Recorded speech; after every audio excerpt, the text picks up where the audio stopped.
कई बार कई बार क्या होता है कि बहुत सारी छोटी छोटी बातें होती हैं और प्रतिदिन ही होती हैं। बहुत सारे आइडियाज होते हैं, बहुत सारे रियलाइजेशंस आते हैं दिमाग में प्रतिदिन, जिनका महत्व तो बहुत ज्यादा होता है। I mean they are very much important, but they are not in enough size that I can talk for about 15 minutes or 20 minutes or 30 minutes or an hour in regard of them। मैं उनके बारे में इतनी लंबी बातचीत कर सकूं, इतना उनमें कंटेंट होता नहीं है। तो छोटी छोटी बातें होती हैं, प्रतिदिन बहुत सारी बातें दिमाग में आती हैं। तो मैंने सोचा कि एक इस प्रकार से सीरीज चलाई जाए जिसमें मैं उन सब छोटी छोटी बातों को एक जगह संकलित कर दूं, डॉक्यूमेंट कर दूं, ताकि उस तरह की बातें अगर और किसी व्यक्ति के दिमाग में आती हैं तो उससे वो कुछ प्रेरणा ले सके और उसे कॉन्फिडेंस मिले कि वो अकेला नहीं है जिसके दिमाग में ऐसी बातें आती हैं। तो इसके लिए मैंने कोई प्रिपरेशन नहीं की है। जैसे जैसे बातें दिमाग में आती चली जाएंगी मैं उनको बताता चला जाऊंगा। एक जो बात है वो मुझे मेरी फैमिली में सबसे ज्यादा परेशान करती है। मेरी फैमिली क्या है, बेसिकली मेरी फैमिली में मेरी मम्मी है, मेरी छोटी सिस्टर गुजरात में बैंक जॉब करती है, बैंक पीओ का जॉब करती है। मेरी बड़ी सिस्टर, उसकी 10 साल पहले शादी हुई थी झांसी में, वो वहाँ से घर छोड़कर यहाँ आ गई और तब से वो हमारे साथ ही रहती है। उसकी एक लड़की भी है, करीब 10-12 साल की एक लड़की है। तो ये जो फैमिली है, अब उस फैमिली में मेरी मम्मी, मैं, बड़ी सिस्टर और उसकी लड़की, ये 4 लोग रहते हैं। तो इस फैमिली में जो बात प्रतिदिन मुझे बहुत ज्यादा परेशान करती है वो है प्लास्टिक का इस्तेमाल। ठीक है, ये दोनों मदर्स हैं, बेसिकली मेरी मदर भी मदर है और वो सिस्टर भी मदर है। और आपके तो उपनिषदों में लिखा हुआ भी है, 33 उपनिषद में, मातृ देवो भव। तो माताओं को ये ऐसे उंगली दिखाने का कि तुम गलत हो या हड़काने का, ये अधिकार हमारे शास्त्रों ने हमसे छीन लिया है। तो मैं अपने घर में देख रहा हूँ, और जो जो प्रॉब्लम बेसिकली मेरी पर्सनल प्रॉब्लम है ना, basically I never ever talk about my personal problems. मेरी कोई पर्सनल प्रॉब्लम है ही नहीं।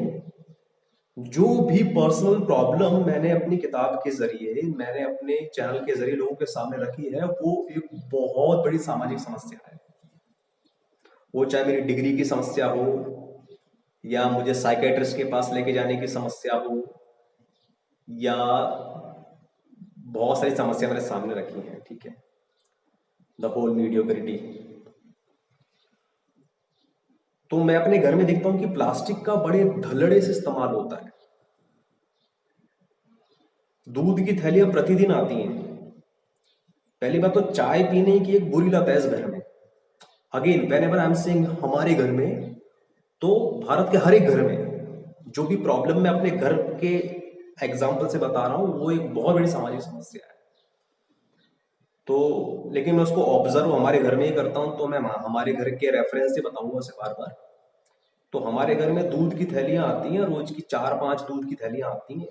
चाय पीने की एक लत है, तो उसका दूध निकाल लिया जाता है। और उसका दूध जब निकाला जाता है ना थैली का, तो उस थैली का पूरा दूध बाहर निकाल कर उसमें पानी डाल के उसको ऐसे हिलाया जाता है, और उसके बाद उस पानी को भी उस दूध के अंदर मिला दिया जाता है। तो मैं देखता हूँ, एक तो थैली के अंदर जो दूध आ रहा है वो पूरी तरीके से अप्राकृतिक विष युक्त दूध है। दूसरी बात, वो थैली के अंदर आ रहा है और थैली से उसका इंटरेक्शन इतना हो चुका है कि उसके बाद उसके अंदर पानी मिलाकर उसको झकझोर कर उसका पानी और दूध के अंदर मिला दिया जा रहा है, और उस थैली को बड़े शान के साथ कचरा पेटी के अंदर फेंक दिया जा रहा है। और घर में एक बच्ची है जिसको तमाम प्रकार की शिक्षाएं और संस्कार दिए गए हैं, लेकिन जो मुझे लगता है कि घर में अगर कोई 10-12 साल का कोई बच्चा है, तो उसको सबसे महत्वपूर्ण चीज जो सिखाई जानी चाहिए वो ये है कि प्लास्टिक का कुछ क्रिएटिव इस्तेमाल, प्लास्टिक का क्या क्रिएटिव इस्तेमाल हो सकता है, इस पर तो बहुत बड़ी क्रांति की जा सकती है। अब आप बोलेंगे कि ये मैं क्यों कुछ नहीं करता हूं उस बारे में, यार तो मेरा काम नहीं है ना बेसिकली ये सब करना, क्योंकि अगर सारे काम मैं नहीं कर दूं, मैं तो ऐसे बहुत सारे प्रॉब्लम्स गिनाते चले जाऊंगा। ठीक है, तो उनके सॉल्यूशन देना मेरा भी काम है, बट सारी क्रांति मैं ही करूं, फिर गालियां भी मैं ही सुनूं, फिर पागल भी मैं ही कहलाऊं। ठीक है, तो वो फर्स्ट प्रायोरिटी नहीं रखी गई है। तो उस फर्स्ट प्रायोरिटी को अगर रखा जाता तो पहली बात तो बेसिकली घर के अंदर इतनी दूध की थैलियां आनी ही नहीं चाहिए। चाय की लत का मेरे हिसाब से ऐसा कुछ करना चाहिए कि इंसान को अगर चाय की लत है तो या तो काली चाय की लत में तब्दील कर ले, विच इज लीस्ट डिफिकल्ट। मतलब दूध की चाय से काली चाय में तब्दील करना ये बहुत बहुत कम मुश्किल है, बजाय इसके कि आप दूध की चाय से ग्रीन टी पर शिफ्ट हो जाएं या फिर गर्म पानी पे शिफ्ट हो जाएं या चाय परमानेंटली छोड़ दें। ठीक है, तो ये एक प्लास्टिक वाला जो मसला है, प्लास्टिक की थैली वाला मसला है। उसके अलावा भी राशन आ रहा है, राशन के लिए भी बाजार से पैक्ड दालों के पैकेट आते हैं, पैक्ड शुगर का पैकेट आता है प्लास्टिक के अंदर। ये जब भी मेरे घर में आता है ना तो मतलब मेरी एकदम से आत्मा कांप जाती है। और ये प्लास्टिक का धल्लड़े से बिना किसी संकोच के घर में आना और उसका सामान अपने डब्बों में भर लेना और उसको फेंक देना, ठीक है, कूड़ेदान में फेंक देना, ये प्लास्टिक का निसंकोच प्रयोग मुझे उस स्तर का पाप लगता है जिस स्तर के पाप को आप बलात्कार की श्रेणी में डालते हैं। जैसे कि किसी बड़े महान आदमी के ऊपर, किसी यूनिवर्सिटी के चांसलर के ऊपर किसी छात्रा ने यौन उत्पीड़न का आरोप लगा दिया हो तो एकदम से उस चांसलर के प्रति जो भी इज्जत थी समाज में वो एकदम से मतलब गिर जाती है ना। तो कितना संगीन अपराध है वो। किसी एक महापुरुष ने जिसने अपना जीवन दे दिया हो समाज के उत्थान में, एकदम से उसके ऊपर आरोप लग जाए कि इसने एक बालिका का बलात्कार किया है, तो उस स्तर का मुझे ये अपराध लगता है। तो इस तरह की बातें मेरे दिमाग में चलती थी। तो क्या हुआ कि जब ये लॉकडाउन शुरू हुआ तो ज्यादातर आईआईटियंस जो हैं ये घर बैठ गए, मतलब वर्क फ्रॉम होम करने लगे। वर्क फ्रॉम होम करने लगे तो एक सीमा होती है वर्क करने की, वो वर्क कर लेते थे। उसके बाद फालतू टाइम है नहीं बेसिकली, घर से बाहर जाकर घूमना है या घर के बाहर कोई मीटिंग करनी है या फैमिली को लेके जाना है, तो ज्यादा से ज्यादा आईआईटियंस क्या है अब कनेक्शन में आ गए। अब पिछले साल ही दिसंबर में जो आईआईटी के सारे बैचमेट्स थे उनका एक मीटअप हुआ था, रियूनियन हुआ था। तब से व्हाट्सएप ग्रुप बना, टेलीग्राम ग्रुप बना, तो उस पर एक्टिविटीज थोड़ी बढ़ गई। लेकिन जैसे ही लॉकडाउन की कॉन्स्पिरेसी आई उस पर इंटरेक्शन और बढ़ गया। तो आईआईटियंस ने एक आइडिया लगाया कि हम सब लोग जित्सी, GITSI नाम का एक ऐप कह लो या वेब पोर्टल कह लो, वहां पर वीडियो कॉन्फ्रेंसिंग होती है। तो उसमें वीडियो कॉन्फ्रेंसिंग किया करेंगे हम, और हर व्यक्ति किसी ना किसी मुद्दे पर आकर कुछ प्रेजेंट किया करेगा, कुछ 15 20 25 मिनट तक कुछ प्रेजेंट करेगा। फिर उसके बाद क्वेश्चंस डाले जाएंगे, बाकी आईआईटियंस उससे क्वेश्चन पूछेंगे। क्वेश्चंस पहले से ही एक एक्सेल शीट के अंदर वेल ऑर्गेनाइज फॉर्मेट के अंदर बता दी जाएंगे उस व्यक्ति को कि तुम्हारा ये मसला, इस पर तुम आकर बात करने वाले हो और ये क्वेश्चंस हैं, और उसके बाद कुछ डिस्कशन वगैरह होगा। ठीक है, तो ये वीडियो कॉन्फ्रेंसिंग हुआ करती थी, ये कुछ 1.5-2 घंटे चला करती थी।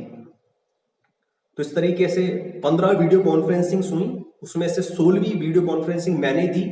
मुझे आगे से इनवाइट किया गया कि मैं आऊं और ये डिग्री मैंने क्यों जला दी और सुपीरियर सोसाइटी का कॉन्सेप्ट क्या है, इस पर मैं एक प्रेजेंटेशन दूं, उसके बाद Q&A हो और उसके बाद डिस्कशन हो। वो एक बहुत लंबा टॉपिक हो जाएगा, उसके बारे में मैं सेपरेटली बात करूंगा। बट ये पॉइंट मैंने यहाँ पर इसलिए उठाया क्योंकि इस वीडियो कॉन्फ्रेंसिंग की जब ये सीरीज चालू हुई थी तो सबसे पहला जो वहां पर सेशन हुआ था ये आईआईटी बॉम्बे के मेरे बैच के, हालांकि से मेरे बैच के थे तो no need to mention that, but still I am mentioning it for the quick reference. तो आईआईटी बॉम्बे के ही मेरे बैच के ही Aditya Ramdas, computer science BTech का लड़का जो है, जो यूएस के अंदर कुछ प्रॉप वगैरह बन गया है, उसने वो सेशन प्रेजेंट किया था। और उस सेशन का टाइटल था zero trash life. Zero trash life का मतलब क्या है कि वो 5-6 साल से ऐसा जीवन जी रहा है कि उसको अपने कमरे में एक बड़ा सा जो बॉक्स ले लीजिए, बॉक्स क्या मतलब कि एक कूड़ा कूड़ा bag, trash bag, basically garbage bag, ठीक है, एक गार्बेज बैग ले लीजिए, वो पूरे साल का एक गार्बेज बैग तैयार करता है और ज्यादा से ज्यादा ट्रैश फ्री लाइफ जीता है। तो वो बड़ा उसने प्रेजेंटेशन दिया था, वो एक लंबा मसला हो जाएगा, लेकिन वो कुछ ऐसे पॉइंट्स बता रहा था, जैसे कि मैं जब भी कहीं से बाहर जाता हूं तो पैकेट फूड कभी नहीं खरीदता हूं, ठीक है, या तो घर पे ही खा लेता हूं या रेस्टोरेंट में खाता हूं। फ्लाइट में ट्रैवल करता हूं तो फ्लाइट में कभी भी मैं कुछ चिप्स, पीनट्स, इस तरह की चीजें कभी नहीं खरीदता हूं, ठीक है। फ्लाइट में उड़ने से पहले ही घर से खा लेता हूं या रेस्टोरेंट में खा लेता हूं। किसी होटल में रुकता हूं तो वहां की वो जो साबुन वगैरह होता है ना, शैम्पू वगैरह होता है, जिनको आप फाड़ के फेंक दो वहीं पर ही इस्तेमाल करके, तो उसकी बजाय मैं कुछ अपनी टॉयलेटरीज लेकर चलता हूं। उसने सॉलिड शैम्पू का कॉन्सेप्ट भी बताया था, तो सॉलिड शैम्पू को लेकर चलता है। उसके अलावा मैं क्या है कि होटल्स के अंदर बहुत रुचि रखता हूँ, जो 7 स्टार 5 स्टार टॉप लेवल के होटल्स होते हैं, इन पर मैं काफी रिसर्च करता रहता हूँ। जो टॉप टॉप लेवल्स के होटल्स हैं पूरी दुनिया में, उनको एक्सप्लोर करने का मुझे बड़ा शौक है और मैं अपने आगे का जीवन टॉप टॉप के होटल्स के अंदर गुजारने वाला हूँ। तो मैंने देखा कि ऐसे होटल्स भी होते हैं जो अपने बाथरूम्स के अंदर उस प्रकार की टॉयलेटरीज नहीं रखते हैं जिनको फाड़ के इस्तेमाल करके फेंका जा सके। वो कुछ इंतजाम करते हैं कि वहीं पर ही लिक्विड सोप हो और उसको दोबारा रिफिल किया जा सके, लिक्विड शैम्पू हो जिसको रिफिल किया जा सके। लेकिन वो उस तरह के टिप्स दे रहा था। ये सारी बातें वो अमेरिका में रहने के बाद कह रहा था, क्योंकि अमेरिका के अंदर तो और भी मुश्किल है ट्रैश फ्री लाइफ जीना, क्योंकि सारी की सारी चीजें पैक्ड मिलती हैं। आप पैक्ड बाहर से खरीद कर लेकर आओ सुपरमार्केट से और उसको फाड़ो, इस्तेमाल करो और उसको डस्टबिन में फेंक दो। हर एक चीज वेल ऑर्गेनाइज्ड जरूर है, ठीक है, लेकिन जिस तरीके से यहां भारत में ये मम्मियां क्या कर रही हैं, पूरे निसंकोच उस दूध की थैली को फाड़ती हैं, डस्टबिन में फेंक देती हैं, उसी प्रकार से वहां भी होता है। आगे का ऑर्गेनाइजेशन क्या है? आगे का ऑर्गेनाइजेशन ये है कि वहां पर तो बढ़िया से कूड़ा कलेक्टर आते हैं और हर चीज का मतलब तरीका है कूड़े को आपके घर से ले जाने का। और यहां पर भी क्या होता है कि अजमेर में अभी यहाँ के जो म्यूनसिपलिटी वगैरह है, इसने कुछ अरेंजमेंट लगा दिए हैं कि कूड़ा गाड़ी आती है, प्रॉपर सुबह आती है यहाँ पर 9-10 बजे के करीब और हर घर से कूड़ा कलेक्ट करके लेके जाती है। गाना बजता है, अ, इस माटी को शहर हमें बनाना है। कुछ तो ऐसा गाना बजता है कि मतलब अब कूड़ा ना फैलना, ना फैलाए कूड़ा, ना फैलाए गंदगी, माँ चुरा के साफ सफाई घोड़े में घुस गई छी, ठीक है। तो इस प्रकार से गाना चलाती हुई कूड़े की गाड़ी आती है और हर व्यक्ति अपने घर घर में से निकलता है और कूड़ा उसके अंदर डाल देता है बड़े निसंकोच के साथ में। लेकिन उस पूरे दौरान मेरे अंदर कैसी फीलिंग उठती है मैं वो शेयर करने जा रहा हूं, और फिर वो आदित्य रामदास का जो प्रेजेंटेशन है उससे कनेक्ट करूंगा इस पूरी बात को, कि जो कूड़ा गाड़ी आती है ना तो मुझे बड़ा गुस्सा आता है। अरे, इस शहर को साफ रखने के लिए घर घर के सामने से कूड़ा गाड़ी आपको भिजवानी चाहिए, या फिर हर एक नागरिक को चांटे मार मार के आपको ये सिखाना चाहिए कि कूड़ा ही पैदा ना करें आप अपना जीवन ऐसे जिए।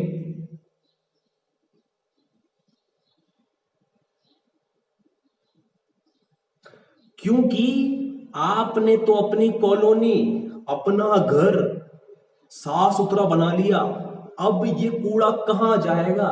ये कूड़ा जाएगा कहीं तो जहां पर लोग रह रहे होंगे जो आपसे तथाकथित रूप से कम शिक्षित हैं और आपके मुकाबले कम अमीर हैं और आपके मुकाबले कम जागरूक हैं और संभवतः आपके मुकाबले उनका जीवन कम मूल्यवान है। ऐसे लोगों के घर के सामने उस कूड़े को पटक दिया जाएगा। और आदित्य रामदास के शब्दों में ट्रैश इज अ वायलेंस। ये तीन शब्द इतने क्रांतिकारी, ये तीन शब्द इतनी क्रांतिकारी बात, इतना क्रांतिकारी वाक्य आपको तब समझ में आएगा जब आपने ओशो का गांधी के ऊपर पर्सपेक्टिव समझा होगा। ओशो ने ऐसा कहा था कि किसी आदमी के दरवाजे पर बैठ जाना कि जब तक तुम मेरी बात नहीं मानोगे तब तक मैं यहां से नहीं उठूंगा, ये अपने आप में कितनी बड़ी वायलेंस है। तो एक तो होता है नॉन वायलेंस, उसके ऊपर आता है वायलेंस, और उसके ऊपर होता है extremely super smart, extremely well organised violence. तो उस लेवल का जब वायलेंस होता है ना, तो उसमें आवाज नहीं आती, ना उसमें कोई इस प्रकार का एक्शन होता है। ठीक उसी प्रकार जिस प्रकार से हिजाब के लिए मैंने कहा था कि हिजाब एक प्रकार का वायलेंस है, मंगलसूत्र एक प्रकार का वायलेंस है। आप बचपन से ही एक लड़की को ये न्यूरोप्लास्टिकली कंडीशन करके रखिए कि this is not her home, she is पराया धन and she has to go to her home anyway and she has to bear the dignity of that सूत्र। ठीक है, तो जरूरी नहीं है कि वायलेंस इसी प्रकार की हो, वो वायलेंस है। सो आदित्य रामदास के शब्दों में ट्रैश इज अ वायलेंस। तो मेरे घर में जब भी इस प्रकार से ट्रैश पैदा किया जाता है तो मुझे बड़ी चुभन होती है। ये एक बात मुझे कहनी थी, ये अपने हमें बड़ी लंबी चली गई। एक और बात मैंने ऑब्जर्व की हमारे घर में करीब 3 महीने पहले तक इस प्रकार का माहौल था। मेरी मदर और मेरी बड़ी सिस्टर, इनके दोनों के बीच में बहुत एक्सट्रीम लेवल का क्लेश था। इस लेवल तक का क्लेश था कि उस क्लेश की गंभीरता जब पीक पर पहुंच गई तो हमें इस बात पर भी शक होने लगा कि संभव है, इस बात की संभावना है कि कभी रात को मेरी बड़ी बहन मेरी मां को जान से ना मार दे, गला घोट के या चाकू से या कुछ खिला पिला कर ना मार दे। तो तब क्या होने लगा कि मेरी माँ मेरे कमरे में मेरे साथ सोने लगी। लेकिन इस बीच इस क्लेश को सुलटाने के लिए बहुत सारे तरीके लगाए जाने लगे। काफी तरीके जो प्रपोज थे उसके लिए मेरी सिस्टर तैयार नहीं थी, या फिर कभी मेरी मदर तैयार नहीं थी। तो फाइनली एक सेटलमेंट हुआ, वो ये कि घर में एक पिछला हिस्सा है, पीछे का कमरा है, काफी अच्छा खासा बड़ा है, हम उसको पहले किराए पर देते थे। तो उसमें मेरी बड़ी बहन, मेरी जो वो है नीस है, जो उसकी लड़की है, उसके साथ शिफ्ट हो जाएगी। ठीक है, और इस बीच मेरी माँ को ये सुविधा मिलेगी कि वो सारे कमरे बंद कर सके सब जगह से, मतलब वो पोर्शन को सेपरेट करने की पूरी सुविधा थी लॉक वगैरह करके, ताकि मेरी माँ चाहे तो पूरी तरीके से उनको अपनी इंडिपेंडेंट लाइफ जीने का मौका दे कि भाई वो मेन गेट से आए और वहीं से चले जाएं। ठीक है, तो वो कुछ 15-20 दिन ऐसा चला, वो अपनी जिंदगी सेपरेटली वहां जीने लग गए। अब आज 3 महीने के बाद की स्थिति क्या है मैं आपको वो समझाता हूं। 3 महीने के बाद की स्थिति ये है कि वो आज भी उसी कमरे में रह रही है, मेरी माँ इधर अपने कमरे में रह रही है, मेरा कमरा अलग है, लेकिन सारे दरवाजे आवाजाही पूरी तरीके से ओपन है। ना इनको उधर जाने से परहेज है, वो भी उधर जाकर, मेरी जो मम्मी है वो उधर जाकर खूब समय बिताती है, खूब बातें करती हैं। वो मेरी सिस्टर भी इधर आकर खूब समय बिताती है, खूब बातें करती हैं। कभी कभी मेरी माँ उनके किचन में भी चली जाती है, कभी कभी वो इधर किचन में भी आ जाती है। कभी कभी सबका ब्रेकफास्ट मेरी मम्मी बना देती है, कभी कभी सबका ब्रेकफास्ट मेरी बड़ी सिस्टर बना देती है। कभी कभी इनका ब्रेकफास्ट वो खा लेते हैं, कभी उनका ब्रेकफास्ट हम खा लेते हैं। उसकी जो लड़की है वो बढ़िया से यहाँ पर अगर कंप्यूटर इस्तेमाल करती है, यहाँ पर अगर किचन इस्तेमाल करती है, यहाँ पर अगर मम्मी के साथ लूडो चक्कनपो वगैरह खेलती है। और मेरे लिए कभी ना कभी कुछ ना कुछ जूस वगैरह, वो कुछ ना कुछ फास्ट फूड वगैरह बनाते रहते हैं, which I do not appreciate, but still वो मुझे ऑफर करते रहते हैं। तो अब इनके बीच में ऐसा मेल जोल हो गया है, जो मेल जोल मैंने अपने पूरे 32 साल के अंदर कभी नहीं देखा इस परिवार में। इससे क्या बात सामने आती है, इससे क्या कंक्लूजन निकलता है? इससे वो कंक्लूजन निकलता है जो मैं हमेशा सोचा करता था कि एक आदर्श परिवार कथम भवेत, कैसा होना चाहिए। तो आदर्श परिवार ना तो आपके भारतीय संस्कृति के अनुसार होना चाहिए, है, उसमें कोई इवोल्यूशन नहीं है। भारतीय संस्कृति के अनुसार क्या है, किसी के पास कोई प्रिवेसी नहीं है, ठीक है, किसी का कोई इवोल्यूशन नहीं है, किसी का कोई क्रिएटिव कोई इवोल्यूशन नहीं है। बस घर के चौक में एक बुढ़ा बैठ जाएगा, सब उस बुढ़े ही गुलामी करो जिंदगी भर। और जो भी फिर घर के बड़े हैं, जवान लोग हैं, जब वो ऐसे आदमी को पैट्रियार्की की प्रैक्टिस करते हुए देखते हैं तो उनके अंदर भी एक चूल जागती है कि हम भी ऐसे बुढ़े होंगे ना तो हम भी सबको गुलाम बना के रखेंगे। तो ऐसी है आपकी भारतीय संस्कृति। परिवार बेसिकली ना भारतीय संस्कृति के अनुसार होना चाहिए, ना इस्लामिक संस्कृति के अनुसार होना चाहिए, ना पाश्चात्य संस्कृति के अनुसार होना चाहिए।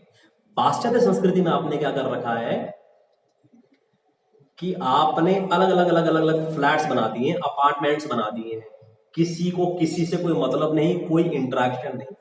मतलब ना तो ये सही ना वो सही, ये इसलिए सही नहीं कि इंटरेक्शन इतना हो जा रहा है कि कोई प्राइवेसी नहीं है, कि कोई एक्सप्रेशन नहीं है, कि कोई ओवर ओवर इंटरेक्शन हो जा रहा है, इतना चाहिए ही नहीं हमें। और वहां पर क्या है, there is no facility of interaction, is no facility of coevolution. तो मैंने क्या सोचा था कि जब सुपीरियर सोसाइटी में बहुत सारा पैसा बहेगा तो हम बड़े बड़े शहरों के अंदर बिल्डिंगें खड़ी किया करेंगे। उस हर एक बिल्डिंग के अंदर अपने अपने कमरे में हर एक सुपीरियर अपनी जिंदगी को प्राइवेसी में जिएगा, लेकिन प्रतिदिन नीचे आकर एक बड़े हॉल में या फिर अलग अलग कम्युनिटी हॉल्स होंगे, उसमें इनकी मीटिंग्स हुआ करेंगी, इसमें इंटरेक्शन हुआ करेगा, ठीक है। तो बेसिकली भारतीय संस्कृति में जहां प्रिवेसी के लिए और सेल्फ इवोल्यूशन के लिए कोई जगह नहीं है, वहीं पाश्चात्य सभ्यता में कलेक्टिव इवोल्यूशन के लिए, ठीक है। तो बेसिकली जब हमारे घर में इस प्रकार की व्यवस्था हुई कि दोनों को अपना अपना एक साम्राज्य मिल गया, अपनी अपनी टेरिटरी मिल गई इवोल्व होने के लिए, तो जब वहां पर वो लोग सेटल हुए तो उसके बाद उनके अंदर इंटरेक्ट करने की, उस रिलेशनशिप को बिल्ड करने की भावनाएं जागी, तो आज जाकर इतना सुंदर इन दोनों का रिलेशनशिप बना हुआ है, ठीक है। तो इस तरीके से जो लैक ऑफ फ्रीडम होती है बेसिकली वो किसी इंसान की इवोल्यूशन के रास्ते में आ जाती है, और इस वजह से एक अच्छी एक प्रोग्रेसिव कम्युनिटी का निर्माण नहीं हो पाता है, ठीक है। ये मेरे साथ अभी भी हो रहा है, मतलब मुझे फुल फ्रीडम नहीं दी गई है, तभी तो मैं इस प्रकार से बात कर रहा हूं। अभी जिस प्रकार से मैं अभी बात कर रहा हूं उस प्रकार से मैं बात ही इसलिए अभी कर रहा हूं क्योंकि अभी मुझे अपना पूरा तरीके से एक फ्रीडम वाला माहौल नहीं मिला है। अगर मुझे अपना फ्रीडम वाला माहौल मिला होगा ना तो बहन जैसे गांड फाड़ दूंगा, मैं इतनी तेजी से बात करूंगा, क्रांति ला दूंगा बहन चोद, है ना। तो तभी तो मुझे इतना धीरे धीरे आराम आराम से प्यार प्यार से बात करनी पड़ती है, क्योंकि वो माहौल नहीं है। मैं इस घर में रह रहा हूं, नहीं तो अगर मैं ऐसी तेजी तेजी से बात करूंगा तो आस पड़ोसी आ जाएंगे अपनी मां चुराने के लिए, ठीक है। तो कुछ वर्षों में मैं इस घर का राजा बन जाऊंगा, और तब तक तो बेसिकली मेरे पास बहुत सारे ऑप्शन आ जाएंगे इस पूरी दुनिया भर में। तब तक तो पंडाल लगे होंगे, मतलब स्टेज सजे होंगे, वहां पर जाकर मैं खुल कर चौड़ में बात कर पाऊंगा, ठीक है। तो ये एक और बात मुझे कहनी थी। इसके अलावा अपडेट ये है कि मेरा जो लैपटॉप कोरोना कॉन्स्पिरेसी के चलते एक लैपटॉप रिपेयर शॉप के ऊपर अटका हुआ था, उसको मैं वापस लेकर आ गया हूँ, वो ठीक हो गया। तो उसके अंदर मुझे 7 पुराने ऐसे और वीडियोस मिले जो कि हिडन कैटेगरी वाले वीडियोस हैं, तो उनको मैंने बाकी हिडन कैटेगरी वाले वीडियोस के साथ में अपलोड कर दिया है। तो टोटल 21 वीडियोस बन गए हैं। उन 21 वीडियोस को अगर किसी को देखना हो तो वो पर्सनली मुझसे कांटेक्ट कर सकते हैं 8355909692 पर व्हाट्सएप करके। उनको देखने के लिए कोई फिक्स चार्जेस नहीं है, लेकिन अगर उनको देखकर किसी को लगे कि हाँ ये कुछ काम की वीडियोस हैं, वो काफी एब्यूजिव और काफी रेबेलियस और काफी क्रांतिकारी वीडियोस हैं, उनके अंदर मैंने काफी भड़क निकाली है अपनी, ठीक है। तो देखकर किसी को लगे तो वो अपने हिसाब से 100, 200, 500, 1000, 3, 4000, 10,000, 20,000 जैसे उसकी श्रद्धा हो, वो मुझे सेम नंबर पर पेटीएम या फोन पे या गूगल पे कर सकता है। इसके अलावा मनिंदर ने बेसिकली काम शुरू किया है यही सब ऑर्गेनिक प्रोडक्ट्स के मूवमेंट का। तो मनिंदर के अलावा मुझे रायपुर से श्रेयांश याद आ रहा है, अजमेर से रिकी सोनी याद आ रहा है। तो ये 3 लोग हैं जो मेरी नजर में हैं जिन्होंने अभी अभी ये ऑर्गेनिक प्रोडक्ट्स के मूवमेंट का काम शुरू किया है। इनमें से सबसे विश्वसनीय आदमी जो है वो मनिंदर है। मनिंदर जो अभी घी बेच रहा है वो 2,000 रुपए किलो का घी है, जिसके अंदर उसका कमीशन भी है और उसी के अंदर उसका कोरियर चार्जेस भी है। और मनिंदर ऐसा कहता है कि उसने गाय देख ली है, तो गाय कौन सी है वो उसके हिसाब से उत्तम क्वालिटी की है, और जिस प्रकार का व्यवहार उसके साथ किया जाता है गाय के साथ में, जिस प्रकार से गाय चरती है और जो भी उसका आचरण है, जो भी उसके आसपास का वातावरण है, उसके अनुसार वो बेस्ट क्वालिटी का दूध है, बेस्ट क्वालिटी की गाय है, बेस्ट क्वालिटी का घी है, जिस प्रकार से उस घी को निकाला जाता है। तो सबसे विश्वसनीय अगर व्यक्ति मैं किसी को जानता हूं इस धरती पर इस संबंध में, जैविक प्रोडक्ट्स के संबंध में, ना सिर्फ दूध के घी के मसले में बल्कि गुड़ के मसले में भी, वो मनिंदर है। तो मनिंदर से हर महीने मैं वो घी लेता हूं। तो if someone can afford that much for ghee तो वो मनिंदर से कांटेक्ट कर सकता है। और उसके अलावा मसाले और दाल, चावल, चने, इन सब चीजों का जो मूवमेंट करवाने के लिए जो लोग मेरे सामने अभी तक आए हैं वो श्रेयांश है रायपुर से और रिकी सोनी है। तो मैं चाहता हूं ज्यादा से ज्यादा लोग इस काम में लगे ऑर्गेनिक प्रोडक्ट्स के मूवमेंट में, ठीक है, क्योंकि कोई ना कोई कहीं ना कहीं तो ऑर्गेनिक प्रोडक्ट्स को प्रोड्यूस कर ही रहा होगा, और नहीं कर रहा हो तो हम करवा देंगे, ठीक है। मेरा मुख्य जो काम है वो कनेक्शन बिठाने का है, ठीक है, ज्यादा से ज्यादा ऐसे लोगों को प्रमोट करने का है। ये एक और बात थी। उसके अलावा मुझसे पेड कंसल्टेशन लेने वाले लोगों की संख्या बढ़ती जा रही है। तो जब कोई मुझसे पेड कंसल्टेशन डिमांड करता है तो उसमें सबसे प्रमुख चीज ये होती है कि मैं बात करने के मूड में हूं कि नहीं, ठीक है। सामने वाला पैसा दे रहा है या नहीं दे रहा है, दे रहा है तो कितना देगा, ये सेकेंडरी चीज है। सबसे पहली चीज ये आती है कि मैं बात करने के मूड में हूं कि नहीं। तो जब मैं बात करने के मूड में होता हूं तो उसके कुछ 1-2 घंटे पहले ही मुझे पता चलता है, तो मैं व्हाट्सएप के स्टेटस के जरिए लगा देता हूं कि I am available for a conversation through phone call और स्काइप और जूम और व्हाट्सएप कॉल और व्हाट्सएप वीडियो कॉल, ठीक है। तो अगर आपको मुझसे पेड कंसल्टेशन लेना है या कोई चीज डिस्कस करनी है तो आप पहली बात तो मेरे व्हाट्सएप में आ जाइए।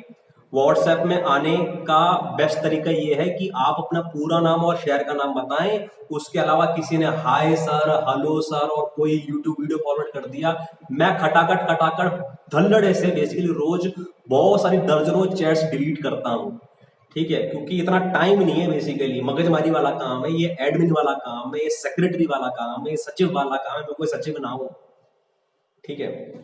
तो आप अपना नाम और अपना शेयर का नाम लिखेंगे तो मैं तुरंत उस नंबर को सेव कर लूंगा, और उसके बाद आप मुझे बताएंगे कि आपको मेरे से कितना टाइम चाहिए, 10 मिनट चाहिए कि 15 मिनट चाहिए कि आधा घंटा चाहिए कि 1 घंटा चाहिए, और उसके बदले में आप मुझे कुछ देने के लिए तैयार हैं या नहीं।